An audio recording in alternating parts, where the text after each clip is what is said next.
Podcast, a show that spotlights creatives from all walks of life. Part of the Gonna Geek Network, just like the show you're checking out now. Shows on the network are individually owned, and opinions expressed may not reflect others. Find other incredibly geeky shows at GonnaGeekNetwork.com. This is the official GonnaGeek.com show. Each week, we run down the latest news and happenings in the world of geek. These are your hosts for the show, Steven, Chris, and SP.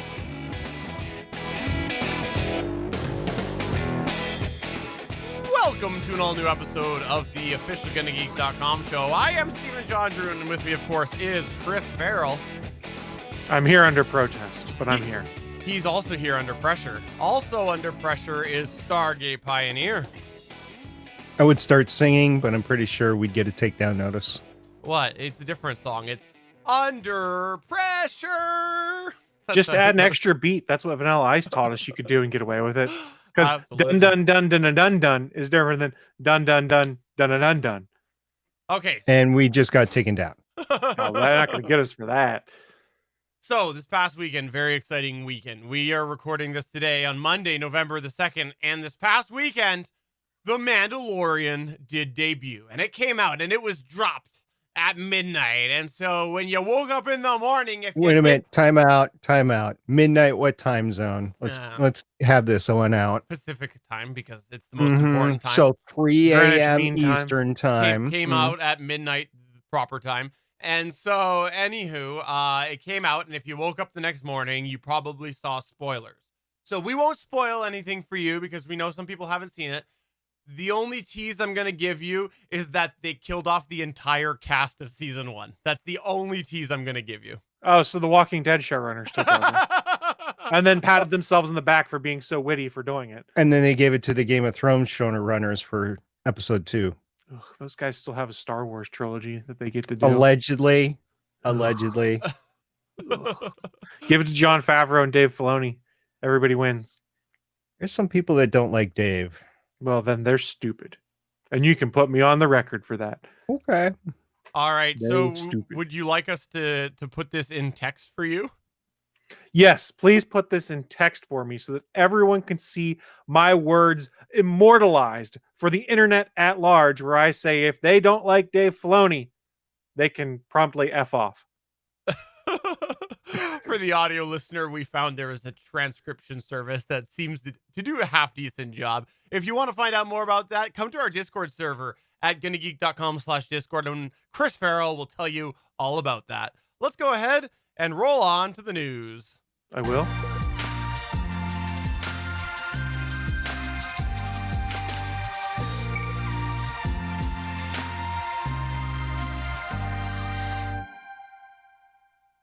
All right, SP, I got to start off here prefacing your news point here, okay? Which one? The one that you're going to start off with here, because last week you talked about Osiris Rex. And as I was listening back to the show this past week, I realized, like, that sounds like an Irish character. Osiris Rex. With maybe a pot of gold at the end of a rainbow? Yes. Did this just turn racist? Well, as long as we're going to talk about this, let's go back to how we segue into this whole thing by saying Roll On, which is also a song. So Under Pressure, Roll On. You going to continue with the song titles as we go on throughout the night, Steven? Just look at his poker face. So that would be a yes. Okay. Stop right there. Thank you very much. Collaborate and listen. Steven's back with a brand new vision.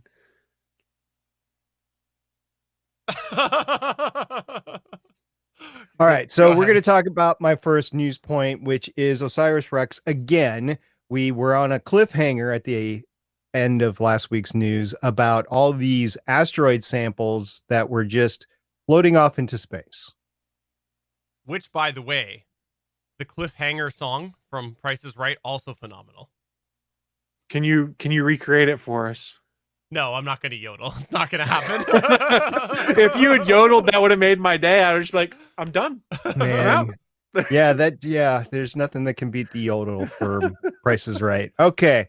So we were at this cliffhanger about Osiris Rex and the sample that it obtained. And I read a couple of news articles this past week, one from spacenews.com written by Jeff Baus and one by space.com written by Mike Wall, all about what happened. So here it is. NASA's OSIRIS-REx spacecraft has secured the material it collected from asteroid Bennu into a sample return capsule. After images showed material leaking into space, the material storage process was accelerated, skipping the process to weigh the sample, which could have ended up with additional material loss. By the way, I hate leakage, pointing to my wall behind me.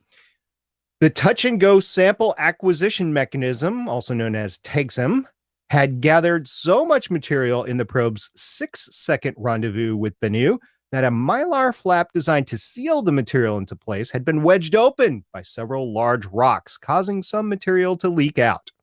After the stow operation was complete, the principal investigator for the mission at the University of Arizona, Dante Loretta, said he was confident that despite the leaking material, there was still a large amount of material in the TAGSM head when it was sealed inside the return capsule.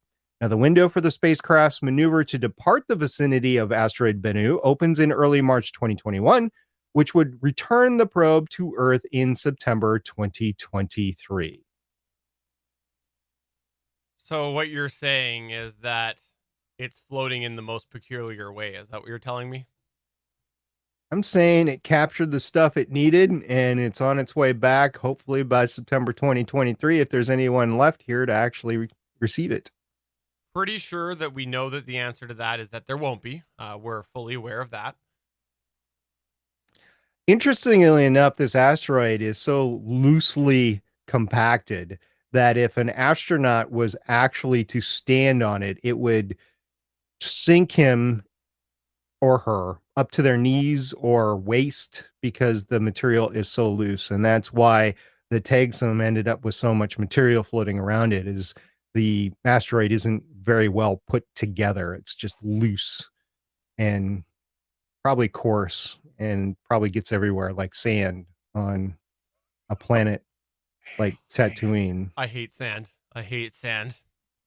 It's coarse and it gets everywhere. And it makes you murder a bunch of children in the Jedi school. I don't know if the sand can be blamed for that. But he did murder a bunch of men, women, and children of the sand people because of the sand. That's so true. Anakin is sand racist, is what I'm hearing here. That's because true. they had sand in their name and it just triggered him.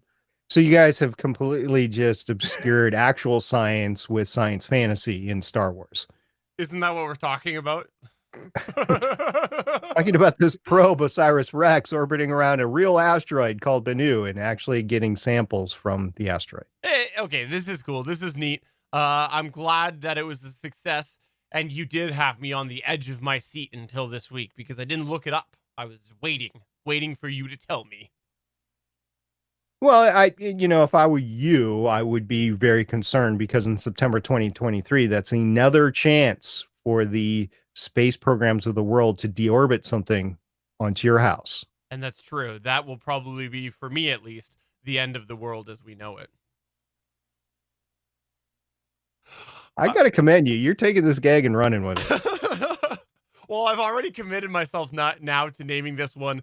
Gonna say a bunch of song titles, but I don't know. We'll see. We need a hero to save Steven's house. All right, let's move on to the next news point here, which is from me to you, Stargate Pioneer, because I am pleased to tell you we have it confirmed.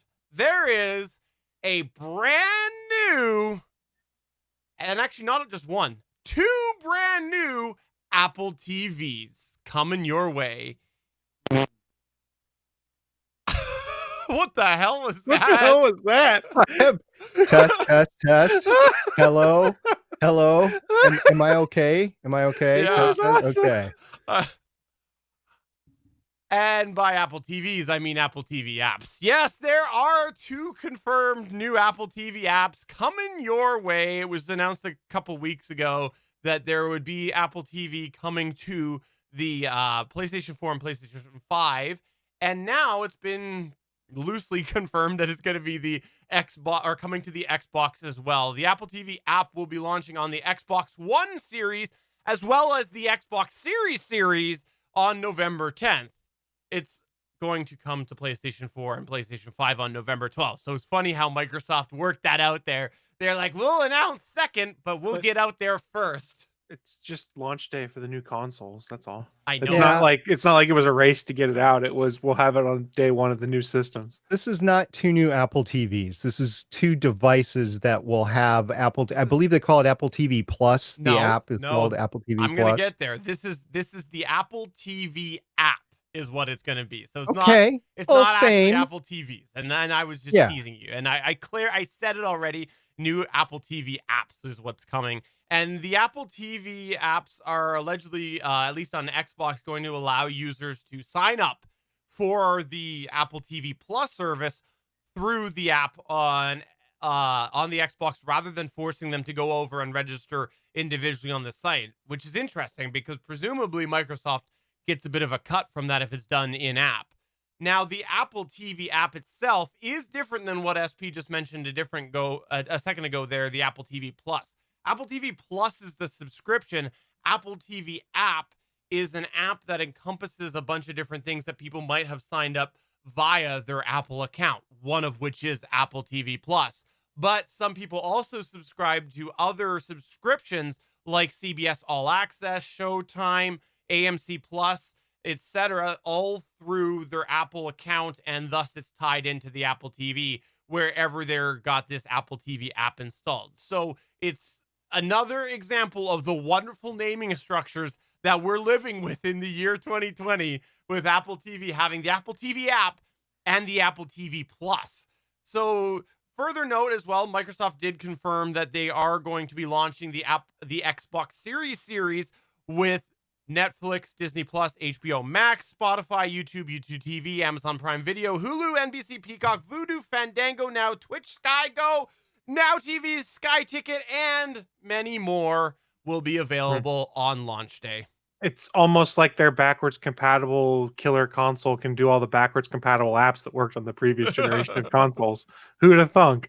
Apple TV, though, wasn't on that. And that was really the biggest part of this news point here, is that Apple does seem to be recognizing, in my opinion, that people are getting pretty married to the devices that they're using to consume multimedia. And I think we're seeing that as well, because people seem to be wanting to, like, if we look elsewhere, also people are wanting to stick with one sort of media consumption device that works for them and get all of their services through that. And if that media consumption device doesn't work for them, then they're going to just skip over to another service or skip over to a whole new device that does do everything. And so it's interesting because I think Apple originally was really trying to push the whole, hey, get an Apple TV thing. And then Apple TV went stale. Yes and no, though, because when Apple TV Plus came out, it was already available on Fire TV and Roku, or at the very least, the deals had been announced that the apps would be coming there shortly. The ongoing spread of it, I think, is a good thing that's great for consumers. Now, what I wish we would see, from my personal standpoint, I don't think we ever will, is Apple TV Plus, the app, on Android, so that I can put it on my NVIDIA Shield, and then I can free up one of the inputs on my receiver and no longer have the Apple TV connected to my main TV. But the thing is, when they announced Apple TV Plus, I believe they had announced Apple TV, the independent app here that encompasses a bunch of they're the same. They're the same though. If you have Apple TV Plus, anything you would watch through that service is done through that Apple TV app that you get there, because I have it on my Roku. But Apple TV Plus is the service. It's a subscription service that you can watch through that Apple TV app. Exactly. But that Apple TV app also exposes, like you said, any channels you subscribe to or any content you've bought through the iTunes store. Exactly, which is why they're distinctly different. And that's what I'm saying, is that when they announced Apple TV Plus, I believe they had announced this whole Apple TV concept, this general umbrella. And that's the part that I find really interesting. And I think it's smart on Apple's part, because I'm sure they're getting a cut of those subscriptions that people are signing up to through Apple TV. If people are signing up to CBS All Access through Apple TV, they're probably getting a slice of that pie. And so I think that's kind of smart for them. And truthfully, I think that if this fits into your ecosystem, I think that's a really good idea to have all of your subscriptions through one main access point like this Apple TV app so that you can put it on different areas and not have to have a bunch of different logins at a whole bunch of different apps on individual consoles and things like that. You're just like, okay, I'll throw the Apple TV app on, I'll sign in, and I'm off to the races. So So it's convenient. one thing to keep in mind, there's already a universal app for that, because if you can get the Amazon Video app on any of these services, and Amazon already has channels and things like that, and you can buy movies and TV shows. So in theory, you could buy it all through Amazon and just run that app on any of your devices.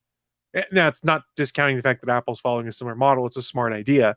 And I think they have come to realize that if you want to have a streaming service and to have purchases of things through that service, you can't just limit it to your own hardware, because while people may have a lot of iPhones, iPads, and things like that, they don't have TV boxes, i.e. Apple TVs for the most part, because they are very much at the end of the pack right now and falling further behind as they're not getting a newer, better piece of hardware out there. People are upgrading and moving on to other stuff. So, SP, I'm pleased that I could tell you and confirm for you today there are 2 new Apple TV apps coming to you soon. First of all, I want to say that when apps started to infiltrate streaming, the Xbox seemed to be the thing that everything was coming together, that you could get everything through the Xbox. I'm pleased to see more and more things coming available on PlayStation 4 and PlayStation 5. Now, encountering your point on having everything through a singular subscription like Apple TV or one login, if you have a family that has decided, older family, older kids maybe, or siblings, whatever, and each of them have decided to go out and get a streaming service, and then you share the subscriptions. So like one person has the login for Netflix, one person has the login for Prime, one person has the login for Apple TV, like yada, yada, yada, CBS All Access, or whatever they're going to call it. I forget what it is, Paramount, all this stuff. If one sibling had access and then shared it with their other siblings, then you couldn't do the singular login through one account. You would have to go in and log in each individual app. And a lot of people do that. All I'm hearing is that it's an excuse for you to get your kids off of your Netflix account, and you should get all on board with this. That's all that I'm hearing, SB. Well, some of the kids have decided to pay for a streaming service, and I no longer pay for those streaming services, but I have access to them. Oh, fair enough. All right. Well, at least the shoe's on the other foot now, so ride that wave for a while. I'll accept your point on that. Now the rubber band is on the other claw. All right. Well, let's go ahead and move on to the next news point, which is all about Ubisoft PS5 update. That's what the sidebar says. Yes, I've talked too much about the Xbox in my past news stories, so I'll talk about the PlayStation 5 since its launch is only 2 days after the Xbox Series X.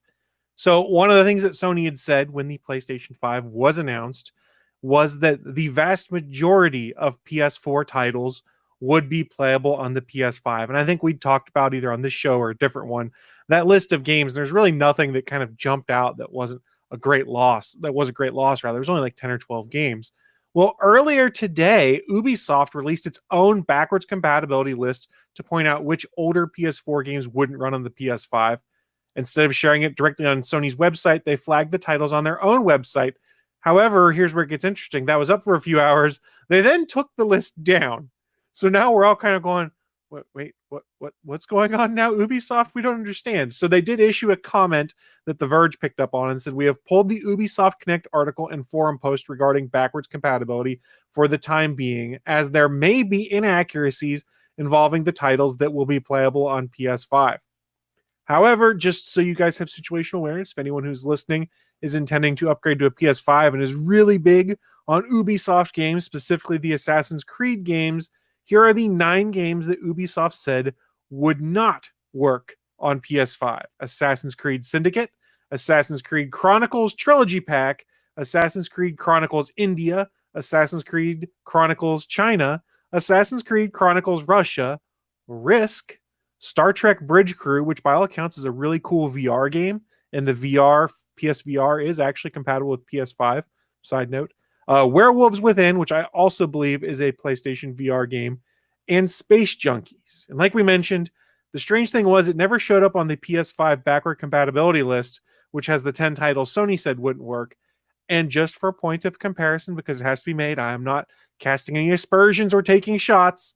All of these Ubisoft titles that are cross-platform will work on the Xbox Series S and X because Microsoft and Sony are handling backwards compatibility differently. And Microsoft pretty much came out and said, if it plays on Xbox One and doesn't run on a Kinect, it'll run on Xbox Series S and X because Kinect doesn't work there. So I think it's interesting. And why I really bring this up is I think it's interesting Ubisoft pulled the article, but there's stuff that is seemingly outside the list that Sony originally put out. And I'm very curious what happens between now and 10 days from now when the PS5 launches to expand this list from other development shops. What other games we find out may not quite work as well as was expected with the PS5, because we're really close to launch now. And I know backwards compatibility for some folks isn't a big deal, but for others, they're going to sell their PS4 to get a little extra coin to buy the new PS5. And the last thing I would want to do is then find out a game that I really loved I can no longer play because for some reason it wasn't announced that it wouldn't be forward compatible or backwards compatible with PS5. So it's an interesting news story in that regard. And I'm just kind of waiting for the other shoe to drop at this point. Yeah, I'm a little surprised that they pulled it down.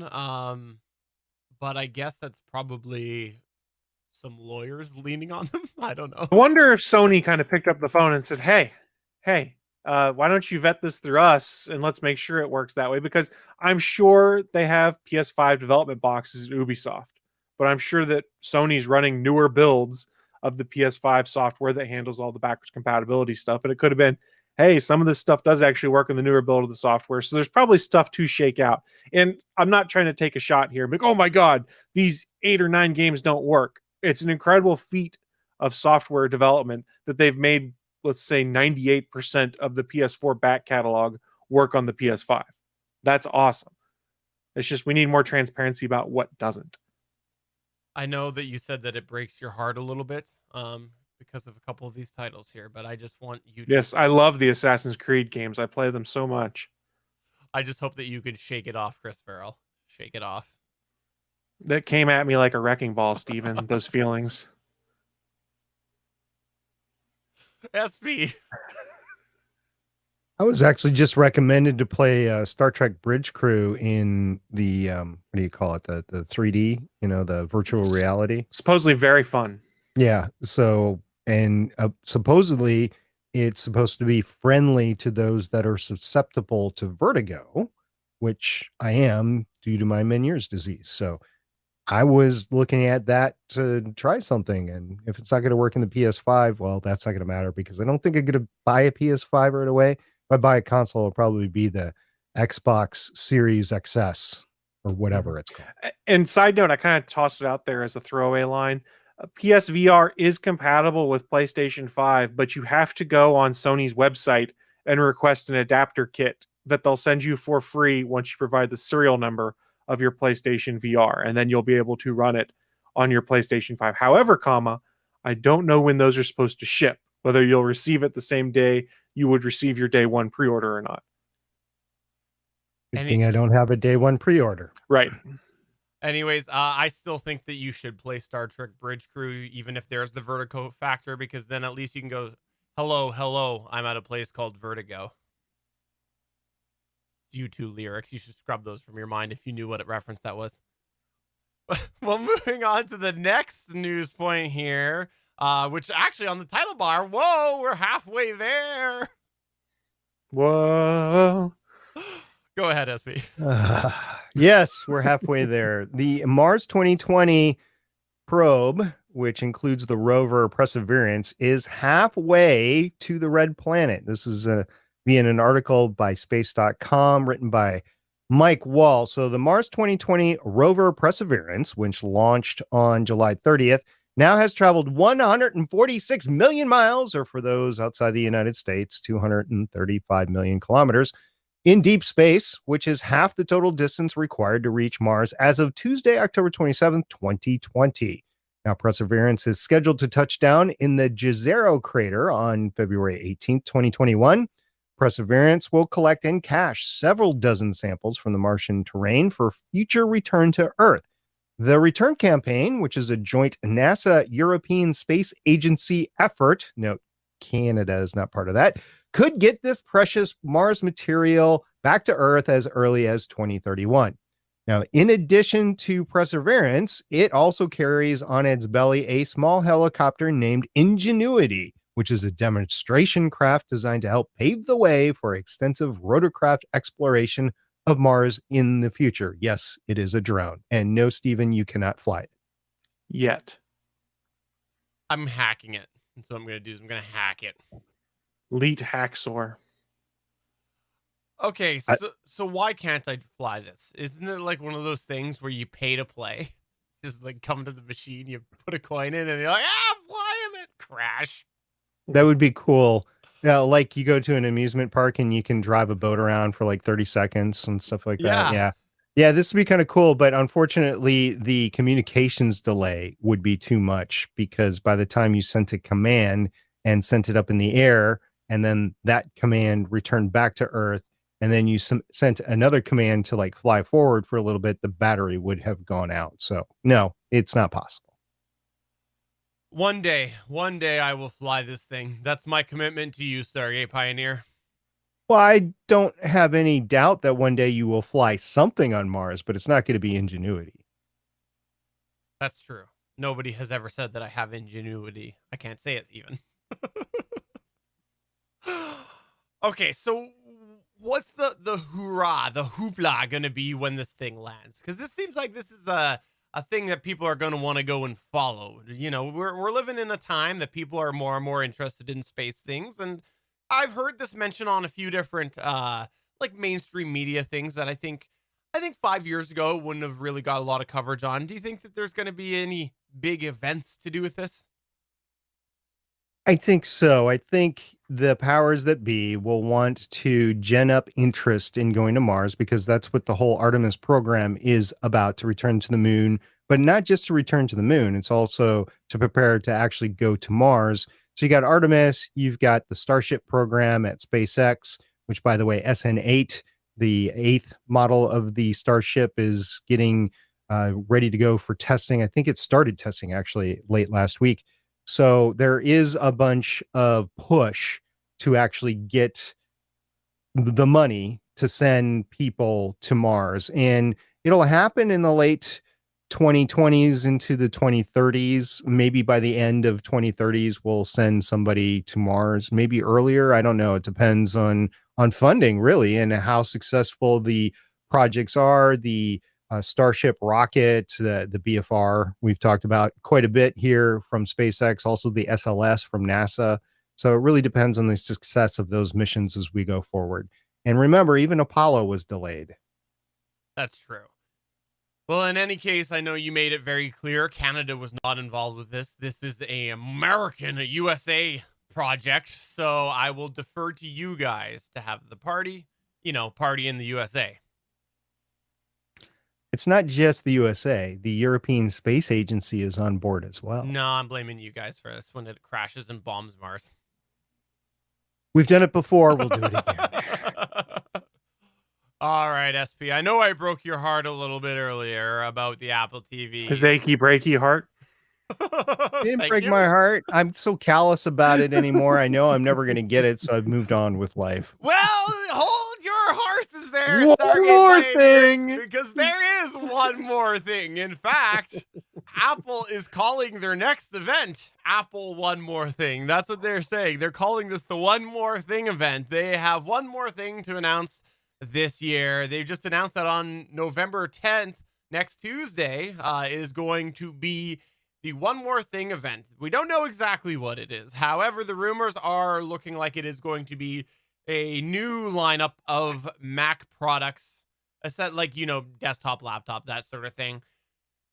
This is likely going to be the event where the Apple devices transition away again from Intel processors. It's looking like this might be where they make that jump. They announced before they were going away from Intel, and everybody is believing that this is going to be the event where they do that.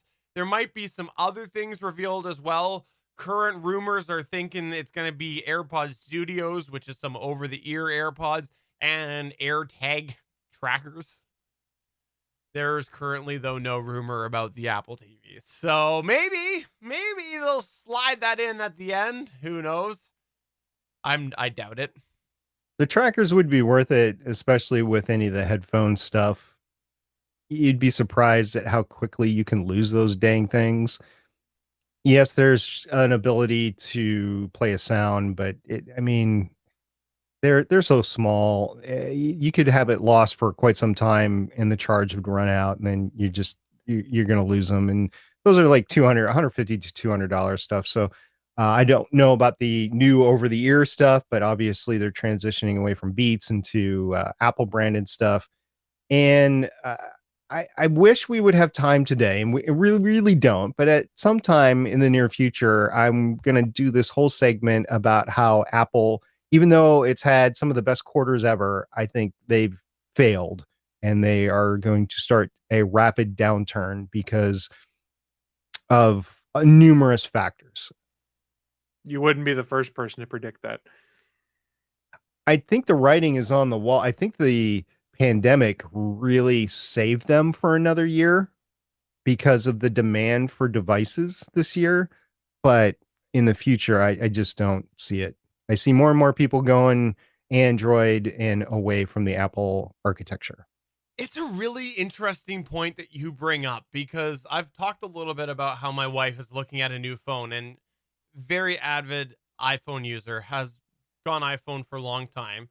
And just a couple years ago, maybe even a year ago, she was really concerned about losing iMessage, but still was like getting really put off by the pricings of the iPhones compared to what she really needs out of a phone. So she was thinking about Android, but then was really concerned about the iMessage. I just had her the other day tell me that she's like one of two people at her workplace now that still have an iPhone, because everybody's switched off. And that's mind blowing to me, because like I say it all the time. Actually, all of us say it all the time. We're not like the average consumer by any means. And so it was interesting to me to hear about some average consumers switching away. I will, after we record this, it's Monday, November 2nd. So this Friday, I will be ordering my new iPhone 12 Max, or whatever they call it, Plus Max, whatever, and iPhone 12 Pro Max. And that might be the last Apple device I have. I don't know. I've said it before on this show that one reason that I'm constrained to the Apple environment, to the iOS environment, is my sister, who uses an iPad, and she can call us on that. She's mentally handicapped with an IQ of about 20. So that is what my limitation is. But if she could learn a Android system, then we could switch over to that. But it's really her that we're holding out for the iOS architecture right now. Yeah, I said that before as well. I was like, my number one recommendation for anybody who buys a phone is do the phone that works for you. That's the ultimate goal. Not what works for me, it's what works for you. For some people, switching and trying to learn Android doesn't work. For some people, iMessage is a critical part of their day-to-day life because it's international, right? For some people, FaceTime, and that's the device that works for them. And I won't fault anybody ever for that choice. I think one of the things, sort of in relation to what we're talking a little bit about here with the Apple TV idea that we've been yammering on a while about there, is that it hasn't evolved in so long that there probably is a lot of people who have started looking at things like Fire Sticks, and probably the Chromecast will get some attention too. Now it's got Android TV in there. The Roku's, the what's that other one? The Shield. Like, there's been a lot of time there that people will only wait so long. So I don't know. I guess we'll see what happens here. It was what, a month ago, month and a half ago that I went to our family lake home and my parents wanted to watch something, but they could only get it off their phones or their tablets. I can't remember what it was. And they're like, how can we get this on the TV? And I said, well, it's easy. You cast it, you use AirPlay or whatever to get it over there. And they're like, well, what do we need on the TV to do that? I said, well, you're going to need an Apple TV. So they had I want to say a fourth generation Apple TV on one of the TVs that they could use, but it was only one that was there and it wasn't on the TV that they wanted. So they were limited in what they were capable of doing because of that. And I know that if you're on another device, that the casting from the mobile device to the TV is so much easier or so much more ubiquitous that because the devices are cheaper, and more people buy them, whether it's a Roku or Shield or whatever. It's just a different architecture that doesn't have the Apple tax associated with it. Well, and what I think is really interesting now that you bring up the casting, we'll just go down this rabbit hole for a few minutes here. There's an app that my wife was using, and it was like a subscription thing. And when she first got it, she was on an iPhone. It didn't have any casting like Google Cast function in it, but it did have AirPlay. And there was a Fire TV app that I got that did seem to work fine for her on there that emulated AirPlay. So I didn't have a chance to really put it through its paces because I was kind of curious, but it would only be fair if I had a modern iPhone to really throw that through the paces, because I've seen some of those apps be hokey once you throw a lot of data through it. But then when she got the paid version on her iPhone, it had the ability to actually properly Chromecast. So she just started to stream it through the Chromecast. And it was interesting to me that that was one of the paid features that this service was doing was, okay, now you get access to the Chromecast function of it. And that was again on an iPhone. So I just find that interesting. Google had an interesting play in basically putting Cast out there for free for anyone to incorporate who wanted it into their tools, as long as they followed the documentation and used the APIs Google said to use. And I still think that it's the evolution of what Apple originally did with AirPlay, because AirPlay is basically saying your iPad or your iPhone or whatever is going to play this video, and then it is going to stream it to your Apple TV to display on screen, or to your PC, or to your Apple computer. And then the way casting works is basically your phone throws a link to where this content can be found, and it starts playing it independently. So your device remains free for you to do other things. Like I've used AirPlay on my iPad before, and we were streaming something that I could only get to show up via AirPlay, and I closed the app because I wanted to go, or minimize the app because I want to do something else, and it stopped playing on screen, and I was like, the hell just happened? Because I didn't realize, because I had never really experienced it, that was one of the limitations of AirPlay. And I think it was using the official West Virginia University app to stream a football game legally. It was one that they showed on there, but the only way I could get it was to AirPlay it onto my TV. So my iPad was held captive for 4 hours, and anytime my iPad went idle for long enough and then auto locked itself, it would stop playing on screen. And I was like, this is so annoying. Why can't they just let me cast this? Yeah.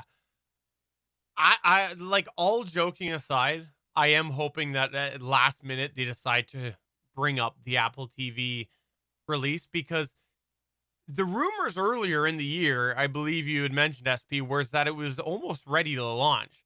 And if they got all of this hardware sitting there, it's just getting more and more dated every day. And I'd like to see it hit the holiday season.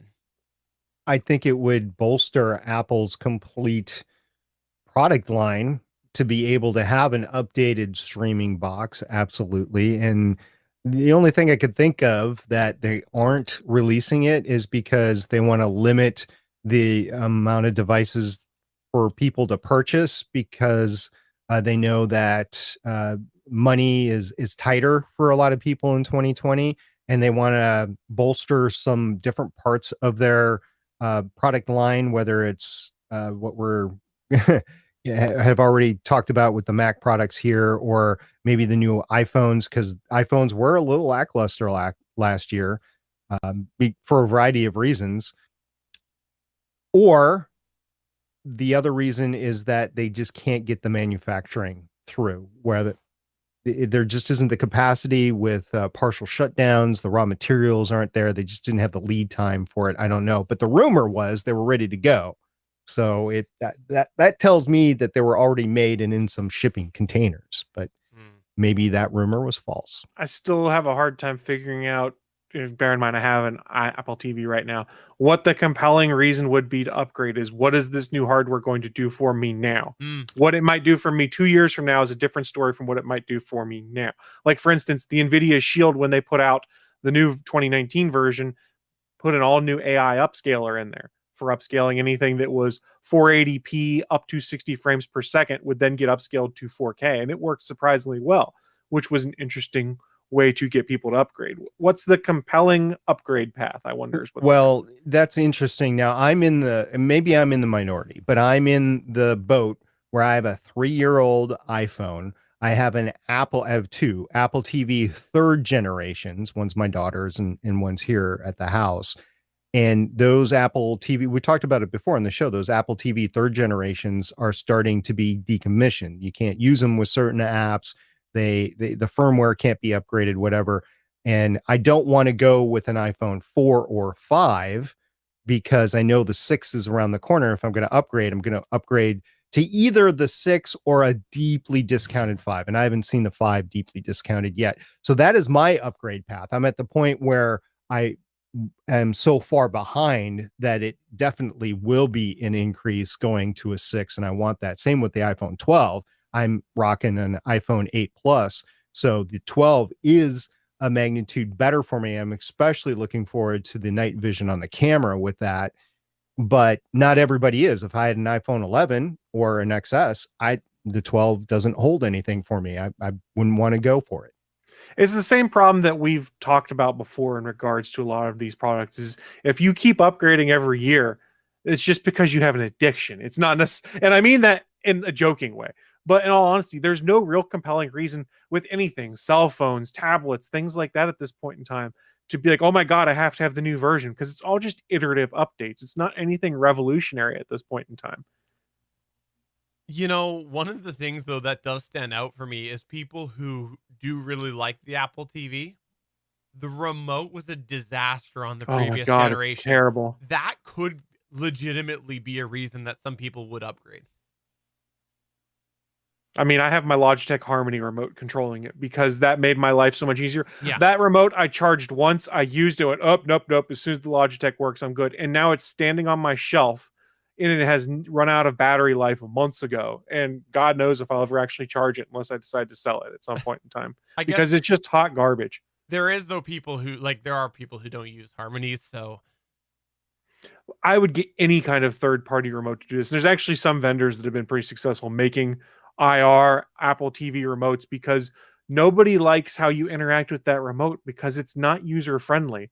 I'm either going to click or I'm going to long swipe, and navigating with that, just a touch screen that you're using your thumb around on it, I don't like it. I like buttons in that regard. It looks cool. It's slick. Literally, it's slick. It feels good in the hand, but it's just such a pain in the butt to navigate around. Well, I guess we'll see what happens here. I do have reservations, though, about this coming out. I like I said, the rumors aren't that the Apple TV is coming at this One More Thing event that we started off this news point with, but I thought we would take one more. Hey, there's one more chance there, SB. One more chance. It'll be interesting at the One More Thing event, though, stepping us back to where we were originally, assuming this is all about the new processors and stuff like that, to see how that changes price points and what they announce for legacy OS support for all of the Intel hardware out there. When is the cutoff date for the Intel hardware now? Do we get an announcement on that? Because there are a lot of folks who did not buy the current gen iMacs, all the laptops and stuff like that, because it was, well, wait a second, you're dropping a bunch of new Intel hardware to a few months from now, replace it all with your own hardware where I'm going to have to buy potentially new apps and all this other stuff. What's going on? This transition, it'll be interesting, and hopefully they make it so that things are compatible between them. Yeah, that's, I think, a really fair point, because that was the issue you used to see with software before Apple came to Intel, was software, it was hard to get put onto the Mac because the developers couldn't do it because they were able to build it on Intel, but it was too hard to switch it over to be based off of that hardware, right? Like, the Mac hardware. So it'll be interesting to see what comes of this. Now, in all fairness, consumer habits have changed quite a bit.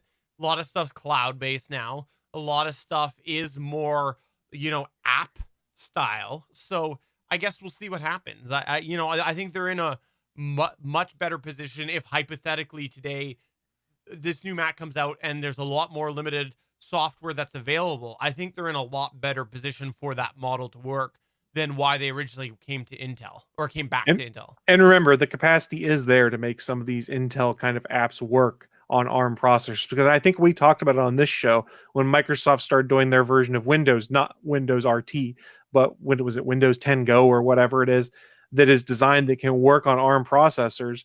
They got Win32 and Win64 apps running on there, and there was a compatibility mode to make these things work on the ARM processor. So the software know-how is there to do it.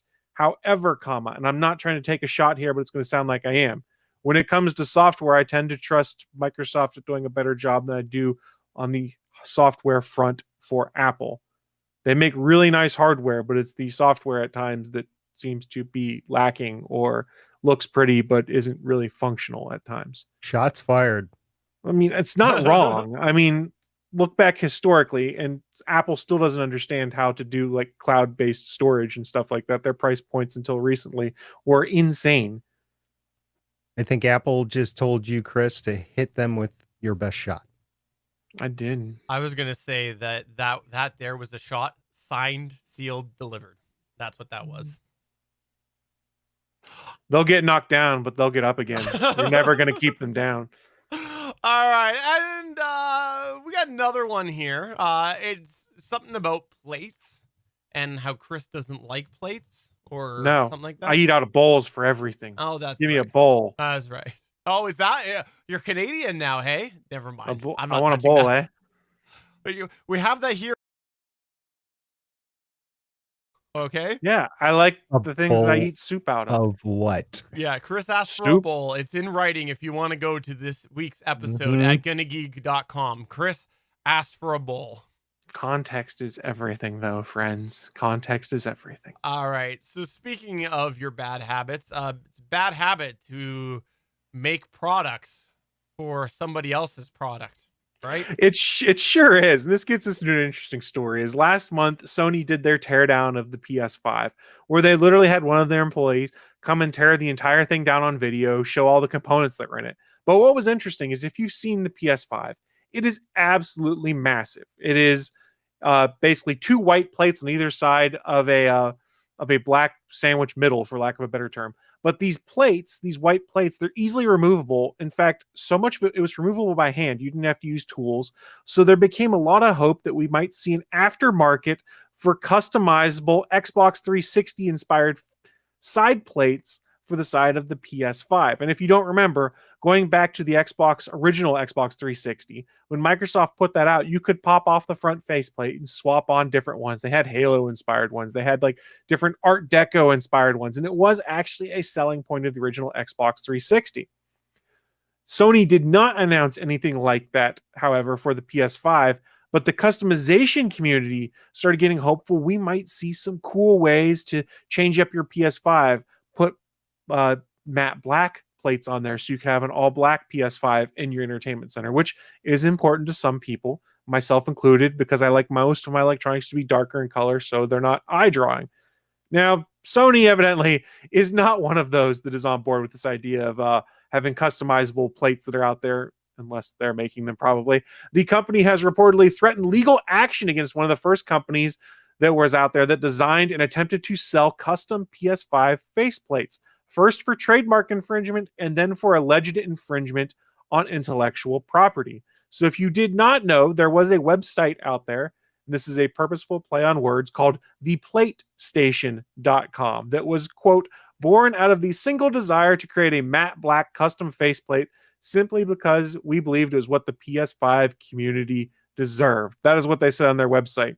The site went up last month promising unofficial third-party accessories for the PS5, including a number of colorful $40 faceplates that it planned to ship within 2 weeks of the PS5's November 12th launch. It was reported at the Video Game Chronicle that Sony quickly reached out to put a stop to this effort. After a day of our website being live, Sony's lawyers asked us to change our name at PlayStation 5 due to trademark infringements. A representative for the then renamed Customize My Plates told the site. The plate maker thought the name change would be enough. They said since Sony had just pending patents on the faceplate design, but then Sony's lawyers told us it was their opinion Sony's intellectual property extended to the faceplates, and that if we continued to sell and distribute them in any country, we would end up in court, the Customize My Plates representative stated. Sony did not respond to any requests for information from Ars Technica or a variety of other tech blogs out there. And following this legal threat, Change My Plates says it has now canceled and refunded all existing pre-orders for custom faceplates. The site now offers what they're calling armored console and controller skins for the PS5 in peel and apply vinyl rather than wholesale faceplate replacement, with delivery expected to be at the end of the month. So it's very similar to D-brand skins and things like that you have seen. So this is not me coming out and being, oh my God, I can't believe Sony shut this down. It's Sony protected their intellectual property. I completely understand why people would want to buy custom plates for that. It sounds really cool.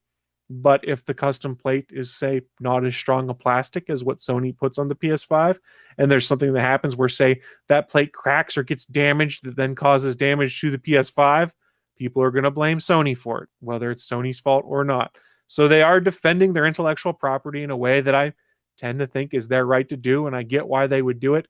My hope is that Sony looks at this and saw how there was such a demand from users to be like, oh my God, I can change up how my PS5 looks, that maybe they pursue an official Sony branded set of replacement plates that you could put on the side of the PS5.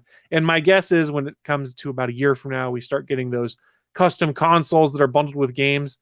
This is what you'll see is the Marvel's Spider-Man 2 PS5, whenever it comes out, will have customized Spider-Man plates that are snapped onto a regular PS5 body or something like that. So these guys, I think, were just ahead of what Sony was planning to do, and legitimately got shut down because they were dabbling where they shouldn't. I just want to see them because I think it'd be cool. Sony's going to take this idea, they'll run with it, they'll charge more, all because they just it's all about money, money, money, money. It's going to be like $50 at least per plate or some nonsense like that. No, I kid. It'll probably be 50 for both. But don't be shocked if Sony does it, because official first party, it'll be expensive. But also don't be shocked if people do 3D blueprints and put them out and say, here, print your own plates for your PS5 if you want. It is though a little sad though when you've got a company like this with such a good idea and then there it goes, another one bites the dust. Well, to be fair, everyone who watched that presentation went, ooh, we should do this.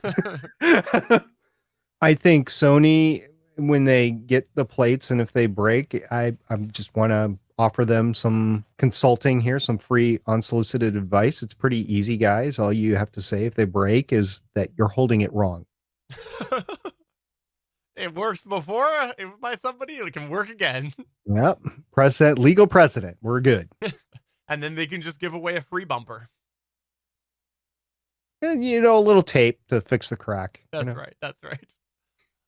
Well, that's interesting, and we will see what happens with this. But hey, I commented before, PlayStation 5, it's ugly. Actually, so is Xbox Series X. It's also ugly. Yeah, but it kind of disappears because it's just a little tower. Well, not little, but it's a tower. It doesn't draw your eye to it. The problem with the Sony PS5, problem. It's all a matter of taste here.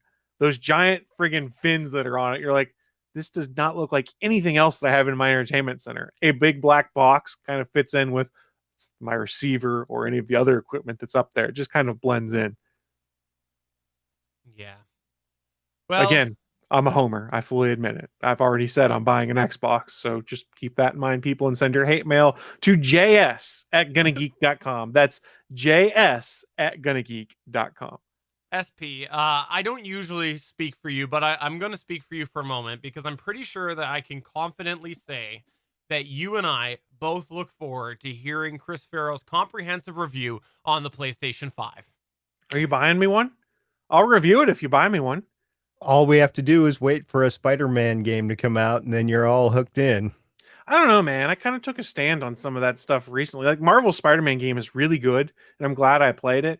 But when they announced the Avengers game, and we talked about it on here, the console exclusive DLC to get Spider-Man only on PlayStation 4/5 when the upgrade comes out, it really left a bad taste in my mouth. And I know like an exclusive game is different than exclusive DLC, but I don't want to play that game right now. Well, you know what you should do? You should stand in the place where you live. Now face north. So I want to, yeah, I'll have to do some research, but I'm pretty sure at some point, Chris said, I'm not ever going to buy a PS4. And yet I think it was 6 months later. I'm sure I did. Yeah, I know I did. I We've think- already had this conversation. I'm pretty sure I'm a hypocrite. I Yeah. fully admit it. I'm a hypocrite. I bought it. I like the system. I've played some cool games, but things have changed and maybe I've evolved a little bit. There's not really a pressing need for me to be like, oh my God, I have to have this. And especially with a launch console that's $500, I'm certainly not going to pay $500 for one game right now. Note for the log, November 2nd, 2020, 6 fine. months in the future. Oh, Puts it it ain't gonna at be what, that soon. April, May. We're talking like 2 or 3 years from now before they're actually going to have the next Spider-Man game on there that's not a glorified DLC pack. Mhm. Maybe we need to Look register how the- a domain that we can constantly refer back to this episode. How many days since Chris said he wouldn't buy a Yeah. PS5? Chris's PS5 countdown. Yeah. Hey, if you guys pay me for it or chip in, I'll buy one. No, this is going to be just for you. Steven, this is how you can finally pay me, is you have a PS5 delivered to me from Sony as a review copy. I'll be sure to review it for GonnaGeek.com. Static. Can't hear you. Don't worry, you can read the closed captioning where I said exactly what you needed to see. Oh, it is there, isn't it? Well, thanks for checking out another episode of the Gonna Geek Show. We hope you had a fun time. If you didn't know this, we got a website over at GonnaGeek.com, a bunch of awesome podcasts on the Gonna Geek Network. And if you didn't know this, we do have a Discord server. It's GonnaGeek.com/Discord, where we talk about all sorts of geeky happenings throughout the week. We'd love to have you over there. Chat with us. Comment about how many times Chris Farrell does say he's not going to get a console before he goes and inevitably buys it. Please come over to GonnaGeek.com/Discord and join us over there. And on a serious note, though, Chris has been organizing some fun gameplay through the Discord server. So please check that out. That's Among Us, right? Yes, we are playing tomorrow night. In fact, anyone watching live who wants to come play on November 3rd, just pop on into the Gonna Geek Discord and go down to the gaming channel or the Among Us voice channel and come play with us. Is there anything that either of you would like to plug or promote? Let's start off with SP. And we're bringing Legends of Cage series to a close and looking forward to Daredevil. So if you have anything to say about those or any of the other Netflix Marvels series before the Defenders are taken off of Netflix, possibly to go to Disney Plus as the IP time gates expire, just let us know at legendsofshield.com. All right. SP, that was yours. Chris Farrell. Yeah, so last night I was a guest on the Geekly Speaking podcast. It was my second time on there with the Big Geek, who you might have formerly known on the Digital Soup podcast that were friends of ours. The Big Geek also guest starred on All Things Good and Nerdy yesterday, so I recorded 2 shows. And we got to talk about, and it's something I didn't know a ton about until they started telling me about it, how Atari almost bought the rights to the NES in the United States in the early to mid 80s. And how that could have potentially changed the game industry as we know it. And it kind of morphed into us ripping on Atari and the current VCS console that, hey, I don't know if you guys knew, Atari has a new console dropping in 10 days that plays classic Atari games and some kind of other games that they were going to tell us about before launch. And launch is 10 days away and they haven't told us anything about these other games that'll be on the system. Is there a higher chance that people would care about that or that the Apple TV will be released before the end of the year? Oh, there are people that care about the new Atari console because they paid for it on Indiegogo and supported it. And it's only like a year and a half late, I think, at this point in time. So they probably still care. And yes, I'm throwing a bunch of shade right here. I'm not really too keen on what Atari's doing with the VCS. But if you want to find out more on that podcast will probably not drop until early next week. But that is the Geekly Speaking podcast that I was able to guest on. And I want to remind everybody that there is a show called Better Podcasting that SP and I do about podcasting. And this past week, we did an episode about how your year end, if you're reflecting on your podcast or creative endeavors for the year, might look a little bit different this year. And we talked a lot about how 2020 made it hard for people to do things like this. Because if you didn't know this, Chris, SP, and myself, we all podcast for fun. It's all a hobby. We're not trying to make money. And it's been a tougher year because of 2020. And so there's been a lot that a lot of people haven't done. And so we kind of did a whole episode over on Better Podcasting to really help people position their frame of mind as they're looking at their year accomplishments or lack of accomplishments, and realize that it's okay as a hobby podcaster if you didn't end up where you had set out at the beginning of the year, because 2020 has been a bizarre ride, especially doing something so intensive like streaming or podcasting. So I wanted to give a special plug out on that, because if anybody's listening to this and you have a hobby at all that you feel like you just fell out of in 2020, don't beat yourself up too hard on it, because it has been a weird year. So if you check that out at betterpodcasting.com, episode 237, I wanted to give that a special plug. But that is going to go ahead and wrap us up. So for another episode of the official GonnaGeek.com show, I'm Stephen Chandru saying, yes, we do have a video companion to this at GonnaGeek.com, because video killed the radio star. And I'm SP saying, Prosser! I got no music lyrics. I was trying to come up with something. I'm just Chris. You're going to change your title to Just Chris. Just Bye. Chris. Bye.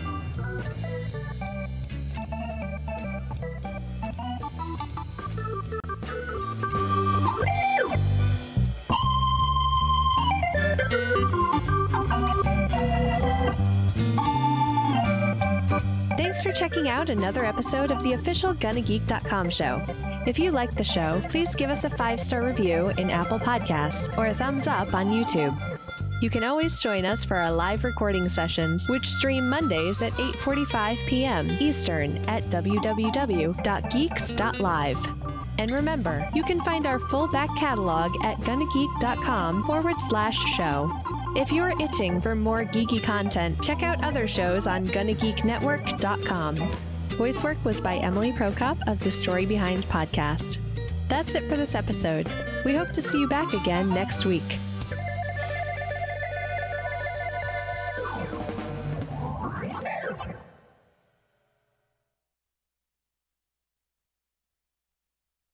All right, SP had to drop, but Just Chris and I will still hang out for a little bit. Just Chris. Say I changed your name. I like it. Just I Chris. mean, Dave from Digital Soup got to be usually Dave. I can just be just Chris. Just Chris. If you are going to be wanting to avoid certain events tomorrow night, Chris, I don't want to doom scroll Twitter tomorrow. That's why we're Chris- playing Among Us. not only is Chris doing Among Us, but we should be having the Better Podcasting live Q&A at the usual 5 p.m. Pacific, 8 p.m. Eastern at Geeks.live. And I think you usually kick your Among Us off around 6 Pacific, 9 p.m. Eastern. Eastern, Yeah. so 6 Pacific. So Yeah. why don't you completely avoid it all? Come by for Better Podcasting Yeah. live chat. Hang There you out go. there for a while. Hop over, watch Chris do Among Us, and then do anything else after that. Yeah. Another Gonna Geek is in the can. What's that a quote from? Albert saying that's the wrong podcast tagline. It might be one of Leo's. I'm not sure. Oh, it's a netcast. That's why I'm not framing my mind right on it. Netcast. Chris, I wasn't going to mention on the show, but the app you were talking about last week, I tried to install it on my computer, The Xbox one? and there's an Xbox app and an Xbox console companion in the Microsoft It's store. Just the Xbox app. The I- companion app, I think they were the console companion app I thought was being retired. I could not for the life of me find where I would hook up the console to in that. I don't remember how I did it, to be frank, and I don't know if I have it. I don't have it installed on this computer, but give me a second. I can look. I need to install it real quick. All right. All right, Marketplace. Tell me how to do these things. These lyrics, by the way, or lyrics, things, a couple times the SB is said. Oh, I don't know why it's not working now. To spite us. A couple times it had said SB, ESPY. Yeah, I could see that being the case. It is downloading right now. I am almost done downloading. I am at 20 megs out of the 27. 27.7 megs, all done. Installing now. Why does Chris want to be Frank? That's the question in the chat. Why do you want to be Frank? I want to be Frank. Frank Huh? Costanza? I mean, can we have Festivus then? A Festivus Festivus for for the the rest rest of of us. That was good lyrics today. That was good. I had fun with it. Yeah, sorry, the Xbox app's coming up right now. It just took it a second to. I just couldn't Do find its where I thing. would do it. I'm trying to remember. You know, I was thinking there was a game that I was going to pick up. And after you told me this, I was thinking I was going to pick it up on disc. And then I was thinking, I'm going to do it digital now. And I don't need to worry about what disc's in the console if I want to play it. There's something to be said for that. Yeah.